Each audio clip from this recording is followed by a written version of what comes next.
Hello everyone, 16 তারিখ ছিল আমার ভাইজির বার্থডে। তো এই ব্লগটা কিন্তু সেই বার্থডেরই ব্লগ। তো পোস্ট করব করে আর শেয়ার করা হচ্ছিল না। তো দেখো এখানে আমি রেডি হয়ে নিয়েছি আর গিফট এখানে আমার ছেলের হাতে। তো আমি আমার বর যে গিফটটা দিচ্ছিলাম আমার ছেলের হাতে ছিল সেটা। এখানে ছিল হচ্ছে একটা 50 শেডের হচ্ছে কালার পেন্সিল আর একটা টিফিন বক্স। আর তারপর জেঠিদের ঘরে চলে আসার পর দেখো এখানে এখানে কফি দিয়ে দিয়েছিল। আর তারপর এখানে বার্থডের জন্য কেকটাও চলে এসেছিলো। তো দেখো এখন সব বাচ্চারা দাঁড়িয়ে পড়েছে।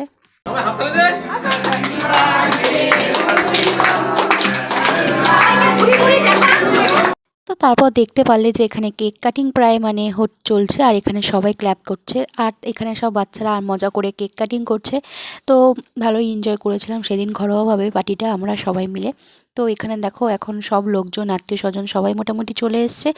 আর এখন এই যে তুনুকেও আমরা তো আমার ভাইজিকে তুনু বলে ডাকি। তো ওকেও কিন্তু খুব কিউট লাগছে বার্থডের সাজে। আর তারপর এখানে কেক এখানে দিয়ে দিয়েছিল কেক আর তার সাথে আলুর চিপস ছিল। তো আমি এখানে দাঁড়িয়ে দাঁড়িয়ে খেয়ে নিচ্ছিলাম, মাও ছিল পাশে, দেখো মা আর আমি এখানে দাঁড়িয়ে দাঁড়িয়ে খেয়ে নিচ্ছিলাম। তো এটা ওদের ছাদেই করা হয়েছে, ছাদের এমবিয়েন্সটা খুব সুন্দর করে সাজিয়েছে টুনি ফুনি দিয়ে।